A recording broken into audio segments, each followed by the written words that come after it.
We almost missed the plane from Sweden to Istanbul because of this very stupid thing. I came out again, took me into a room. When I get into this room, oh Jesus, there was 2 officers sitting in that room, and then these 2 other guys that gave me the papers to fill out. One of the officers was sitting and looking right at me, looking super mad, wearing rubber gloves. Right, my friends, so finally we're on the way to Arlanda airport. So now we're gonna leave from Sweden and go into Oman, and I'm so looking forward to this. So this is going to be so amazing, and the clock is like 5 right now in the morning.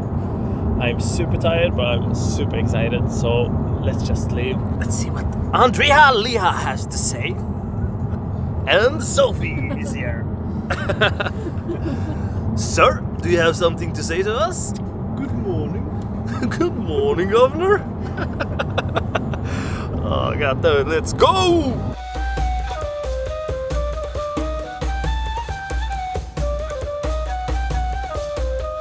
Okay, we have finally reached our destination in Stockholm, and it's super cold here. It's like minus 16 degrees, and yeah, super snowy. But whatever, we're going to warmer climate, so let's just do this and leave Sweden for a while.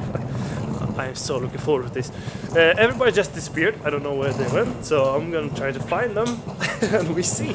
This whole trip I'm gonna follow these guys everywhere. I don't know anything about flying, so I'm just gonna trust Sophie and Andrea Liha.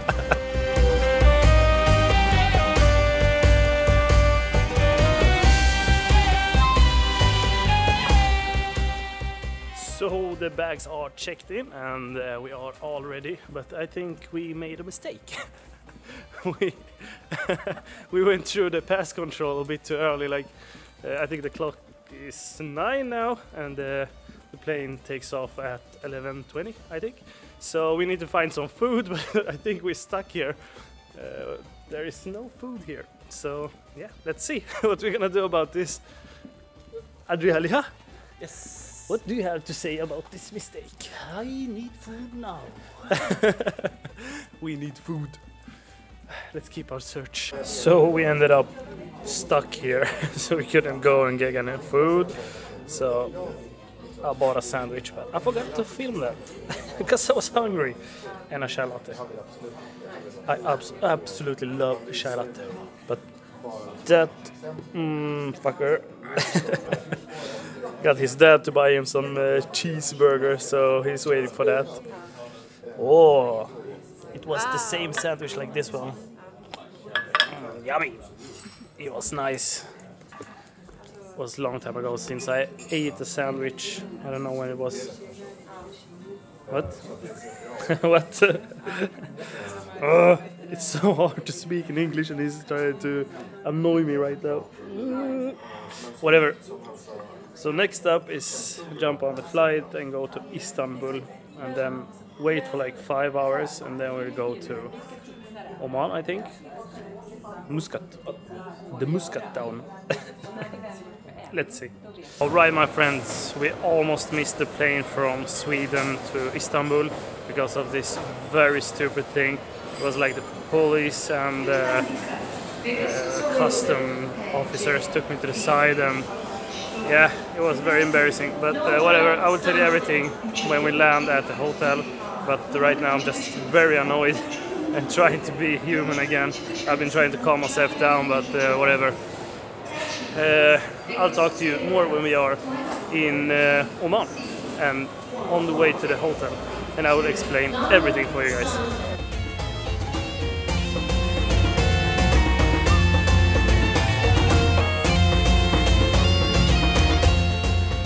Let's leave Istanbul, right?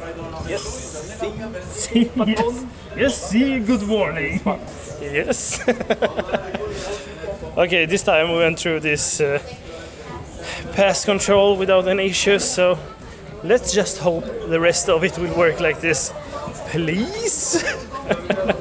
And we all landed. Hey. somebody's tired. So I managed to get like 1.5 hours of sleep, and the clock is now 4 in the morning. So we've been up, 24 hours now. Nice. But now we are in Oman, so let's just go to the hotel and sleep. Yeah, take care.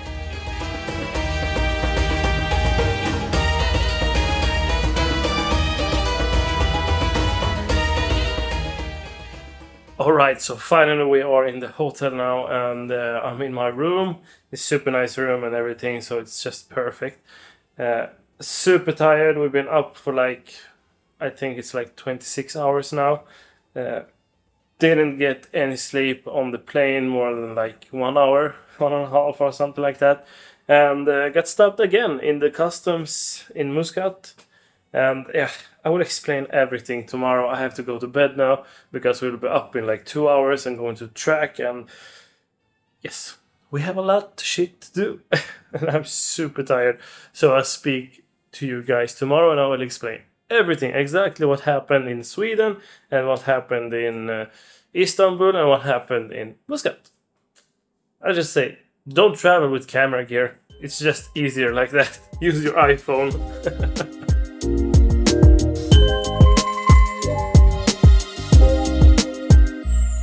Yeah, man, I remember being so naive when life was good, weather and palm trees. Back in the day, you were everything I need. But then along came a time when you crushed my dreams. Oh yeah, you played me like a fool when you made me believe that the line between love wasn't thick enough to read. Oh yeah, you see we in despair, crime everywhere. You're selling false hope cause you just don't care. Nah, you just don't care. Nah, you just don't care. You just don't. Still selling false hope cause you just don't care. House nigga, field nigga, if we talking to a uniform, who the real nigga? Don't you know we in the deep south, so let's keep it real nigga. This is what they used to mob, let's drag and kill niggas. I never made the party cause I felt the paper bags. Gotta get this money cause you know I never had it. I'm feeling like Badu, the way I carry my baggage. This heavy load on my shoulders might turn me to a savage. Is that why I gotta fight to get respect? That's a shame, who's to blame? I don't know, but all I know is that we still rocking them chains. Still taking that wheel, still trying to get paid. Still trying to find God, still trying to act safe. Put a youngin' on the corner, now he winning. By 27, he'll be dead or in prison shampoo. Yeah, these are all the terrible conditions that we bind and we put inside the minds of our children. Can't you see we in despair? Look around, we got crime everywhere. But you still sell false hope, cause you just don't care. No, you just don't care. No, you just don't care. You just don't care. You just don't. I hope my people can really go make a difference instead of being the people incarcerated in prisons. I never got caught for dealing a hole in a stolen pistol, so this one goes out to warrant my granted justice and crystal. Hold up, if you ain't adept, careful with your step.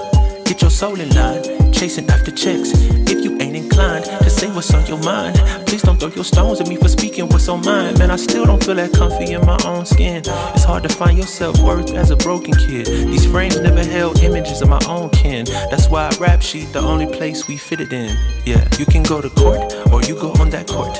You do 9 to 5 or you go play a sport. Can't represent the house if you out on that field. If you forget your place, you might turn to Emmett Till. Watch them legislate to execute my brothers that they kill. Got me talking about my problems as a way for me to heal. I went looking for a Beverly when I went to the hills, but I came back with a diamond and a couple dollar bills. Now they got me saying, oh yeah, don't you see we in despair? Got crime everywhere, dark clouds in the air. If you don't know the game, then they ain't playing fair. Still selling false hope to you cause they don't care. I remember being so naive. Back when life was compared to good weather and palm trees. Back in those days, you were everything that I thought that I need.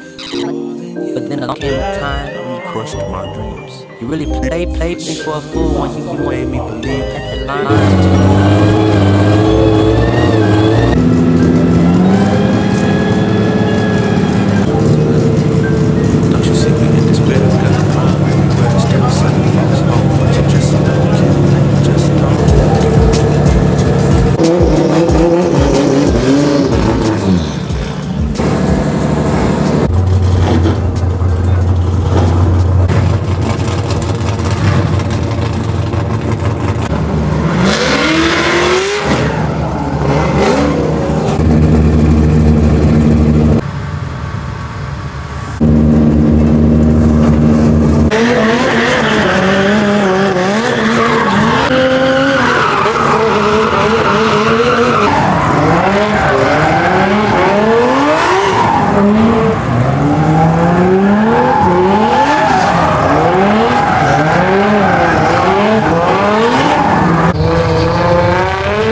Alright guys, so it's time for me to start explaining what actually happened on the airport from Sweden to Istanbul. So the thing is, we're jumping on the plane. They made a last pass control. It was like customs officers and just regular cops. And they was checking everyone. And when it came to me, they took me to the side and said I have a debt on like 15,000 crowns. I think it's around like $1,400. And this debt I had, it was on my like other company. I have that company like on my name, so it's like my own security number and everything. And I never used this company. It's just I started it for many years ago, but I've never used it. So my accountant is like zeroing it out every year.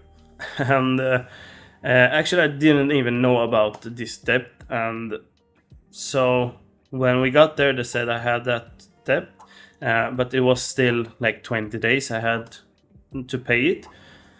But yeah, they made it such a big thing. They wanted like to confiscate some of my camera gear just to make sure that the payment will like come in. It's super weird, but luckily I had money, so I could just pay it right away. But it took some time until I paid it. So when I finally got out from that stupid room, it was like last minute to board the plane, and Lilia and everybody was like waiting for me. But luckily we made it just in time to jump on the plane and get to Istanbul. And then when we got to Istanbul, or when we jumped on the plane, I was so freaking mad about this thing because it was like embarrassing. It was just a stupid thing. And of course, if I knew about it, I would pay it before and it wouldn't be an issue. But when I didn't know about it, they made it like I was the biggest criminal in the history or something. It just felt so stupid. And yeah, whatever. We got on the plane and I was so upset on the plane, so I couldn't sleep. But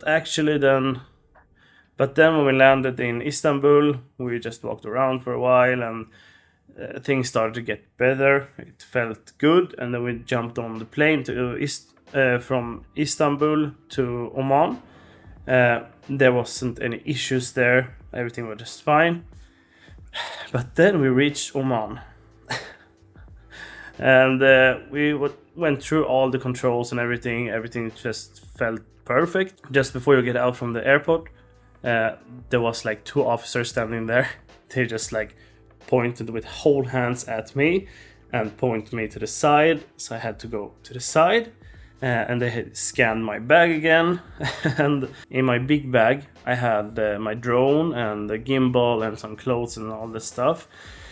So they scanned it, they asked me what I have in the bag, and I said I have like a drone and the gimbal, and I have like some pills, like some vitamins and stuff. It's nothing illegal or anything like that, but I just got so scared that they will think it's something illegal, and everything is on Swedish on that bottle, so I don't know how I would explain that, but whatever.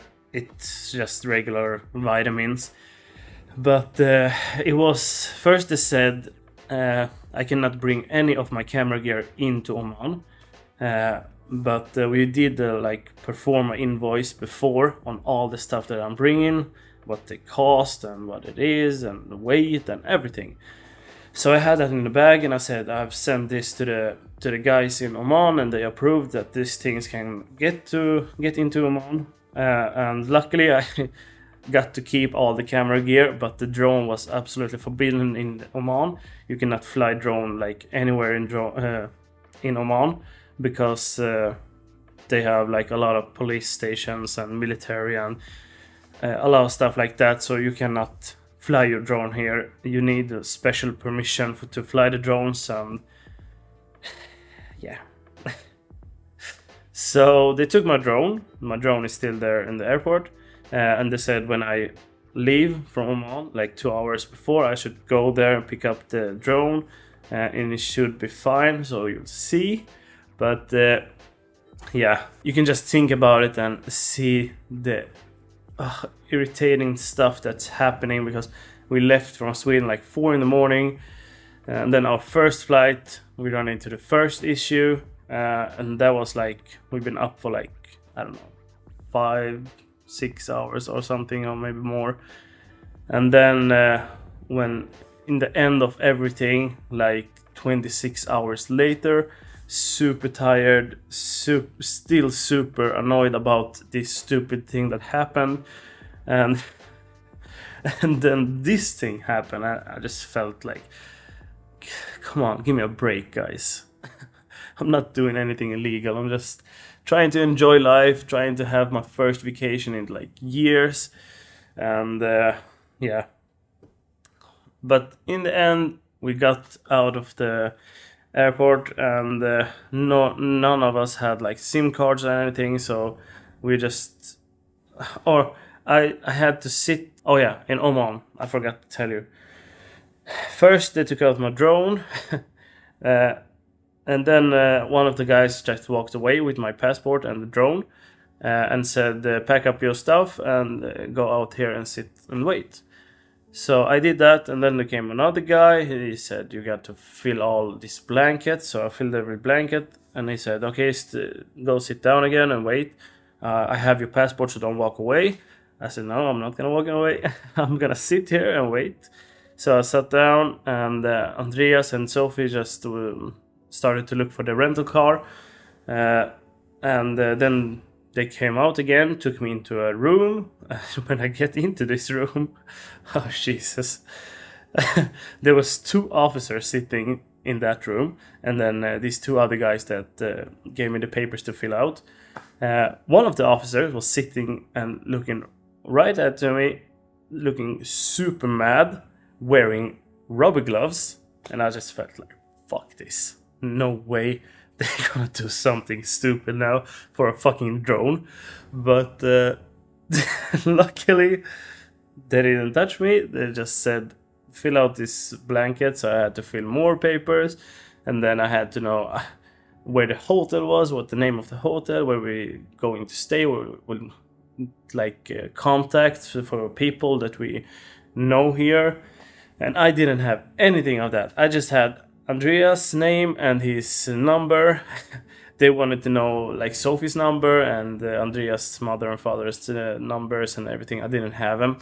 So I went out to try to see if Lilja was there, but he was looking for the rental car. And yeah, I just tried to fill it out the best as I could. But then they like finally just go. Let me go, and we went out from there. We went to the hotel, and I was super tired and super like mad and upset about everything that had just happened. We got to the hotel, we slept like, I think it was like 2 hours, because in the morning we had to go to the track and start unpacking the whole container. So we did that, we started to unpack everything, and everybody was super tired. So that's why I didn't film so much when I was at the track. I just made some slow-mos and stuff like that, because I didn't feel anything like talking to the camera, because I was so tired. And yeah, we packed everything up and then went back to the hotel. Managed to get like I think it was like 6 hours of sleep or something like that, because we was done pretty late also there, because same day I think they had like a press conference. We went all there and was up pretty late at night also. And the day after it was like practice and and qualification. So Andreas went out, drove a couple of times, and then he was about to drive out for the last practice run before qualification, and I just noticed that his wheels was looking super weird. It was like super towed in, and the caster was so far in front, so something just felt wrong. And he went out, did the practice run, and he said the whole car feels totally stupid. It doesn't feel good at all. So we started to look, and we found out that the subframe has a big crack, so it like almost split it in half, and also the diff bolts got like sheared out from the threads. One of the bolts was like cut off. So we started to try to fix that. We had like 3 or 4 hours before qualification. So we took it down. We had to try to weld it, but nobody had a MIG welder. Everybody had like 2 guys had a stick welders. In the end we said, okay, we just have to weld it somehow. So we got the stick welder, asked about the welding helmet. Nobody have a welding helmet in this land. So they just like, use sunglasses, it works. So I tried to use sunglasses, but I got totally blind and didn't see anything. So I tried to do my best to just stitch weld it up or something, so it just will hold for the qualification run.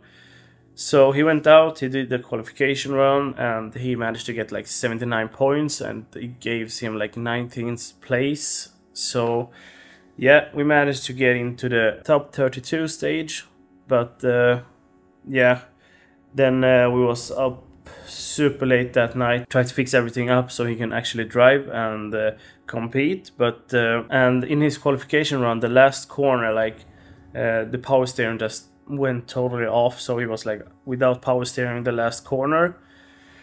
So when we fixed the subframe and everything, we had like 20 minutes left on the practice. He was going out to drive the practice run, but right away we noticed that he had no power steering at all to the right. He had full power steering to the left, and everything was working perfect to the left. But when he is turning right, it was super hard, so he wasn't able to like use the car like that, because when he get into the track in the first corner in the initiation, it's like left corner, so you have to turn right and hold it like that, and that will never work because it was like stiffer to the right. Even if you turn the car off, it will be easier to turn right than try to turn when the car was on. So it was something, we changed the power steering pump and everything, so something happened with the steering rack. But yeah, that made that we couldn't do the top 32. We have to just think about the safety for Lilia and safety for the other guys. So we took the decision to not drive, and no sleep at all these days. So we are actually trying to do the absolute best we can do to make sure that the car would work and everything. But just stupid things like a subframe is super hard to straighten back up and everything. We tried to use ratchet spanners and everything, but yeah, it was super hard when you don't have any tools, you don't have anything to make things good again. But in the end we managed to get it pretty good, and we just was like looking for small iron pieces and plates and stuff so we can weld in over the crack so it would probably hold. But yeah, it looks absolute like shit right now, that subframe. So we just hope it works for these 3 weeks here, and then when we get home we will build a new one that probably holds better. But yeah, that's the trip here. It was like completely full packed with action from the start until now. And now we have actually managed to get like 2 days of really good sleep, and we took off the power steering, went to swap Oman, a super nice guy that totally rebuilt the steering rack. So now it's probably perfect. It was like a seal in the middle of the steering rack that have like been pushed away, so the oil is like passing to the both sides. So now that would probably work. It was like a lot of metal shearings inside of the steering rack, so we just have to flush everything and clean up everything. Yeah, super much action. But hopefully after we fix everything now, next race we'll be able to compete the whole race. So fingers crossed, we hope for the best now, and probably then I will be able to like film a lot more and focus more of that things than fixing with the car. But yeah, that was the story from Sweden to Oman. It was so stupid. Oh, Jesus. But wherever. We are in sunny Oman now and it feels amazing now. So I'm just happy. I was mad. I was super mad. But now I'm happy again. Alright, so we're back in the container working on the Supra. So the steering rack, as I told you before, is now rebuilt. Probably it's working now. And Mr. Liha have been removing stuff so we can flush everything. All the lines, all the lines and the oil cooler and everything is being flushed now. So we'll start to put everything back and see if it works. We did a small modification because this is the old pump that we think is broken, but we didn't find anything inside of it, so I don't know. So we changed out this part here. This was the one that's sitting on the power steering. So instead of having all these 90 degrees angles, we would try to have it like straight into the power steering like this and remove all this stuff. Alright, as you can see here, this line, we have modified it now. So it's straight into the pump instead of a 90 degree inside into the pipe. So let's just try. Adriana! Alright, so the steering rack is back on the car and it seems to work pretty good now. Next up is go to Swap Oman. We need to transport the car there and then start to fix the subframe and make it a little bit better. But good thing that the power steering is working now. So one less problem to think about. So that's nice. Today seems to be like a storm. It rain a lot, they say, today and tomorrow. So we'll see. And yeah, it can be fun to see how much rain comes here when it actually rains. Interesting indeed. All right, it's time for some food now. What? We're going to the lounge, shisha bar and restaurant. Nice. Let's see what this have to give. Yummy. All right, so the food was really great, but the place was like, yeah, it's nice when it's like shisha and stuff like that, and people smoking shisha. Andreas just found a Lexus. Come. Okay, we check it.